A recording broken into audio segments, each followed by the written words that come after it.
Has LeBron's postseason career been underrated? Totally underrated. His postseason career is totally underrated because early on, he played on a Cavs team that had no shot. In fact, really, that team had no shot to get to the finals. The fact in 07 that they got to the finals, when I point out that there is no peer for LeBron James, he is peerless in the NBA really since Jordan, who was better than him. I mean, LeBron passes him with a record.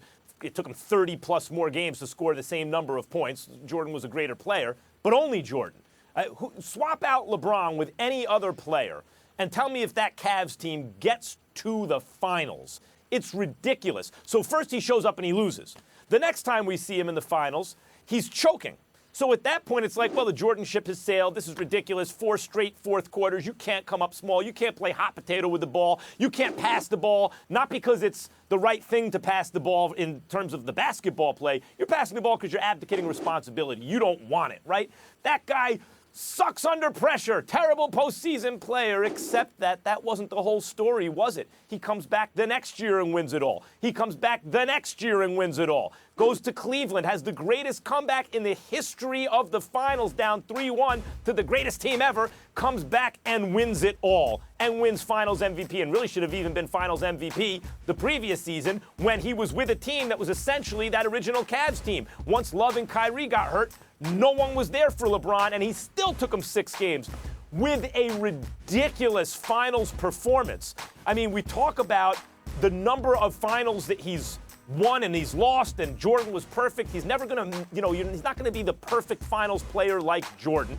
And for those who say, yeah, but he gets to the finals all the time, Jordan used to get knocked out early. Sure, but every time he lost to the Western Conference team means he wouldn't have gotten to the finals in the West. I get that argument too. I get it. But every single year, whether or not you give him much around him, he's taking you to the finals. And if you give him something around him, he's usually winning it. And one last thing about people who go at him for not being clutch enough. LeBron James has played in 2 finals game 7s. 2. His team won them both. He is a totally underrated postseason player. Well, I have allergies this morning. I'm not feeling at 100%, and I'm just not going to allow Max Kellerman to annoy me but so much this morning. I'm just not going to do it. I'm going to maintain my cool and my calm in explaining and articulating my position. Let me say this.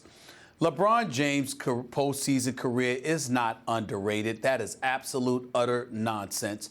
We give him the respect that he is due. We religiously recognize him as the best player in the world. We also recognize that has been the case for the last several years. We give him his just due as a champion. We give him his just due as a league MVP. We've given him his just due in a bevy of categories. But since we want to dissect and act like he's, he's the closest thing to Jesus Christ, for crying out loud, let's make sure in basketball shorts, let's make sure we understand some of the things that have transpired. Number one, LeBron James did go to the finals against the San Antonio Spurs. That was an incredible feat back in 2007, particularly what he did to get there because he dropped 25 straight in the fourth quarter against the Detroit Pistons, who was still formidable at that particular moment in time. We get all of that. But there's something else that happened along the way. The next year, going up against Boston before he decided, not the next year actually, but he lost to Boston. Then you got to take into consideration a couple of years later where he didn't show up for Game 5, and ultimately they lost that series, and he took off his T-shirt in the tunnels of TD Bank Garden, and he basically let everybody know that he was planning on leaving Cleveland.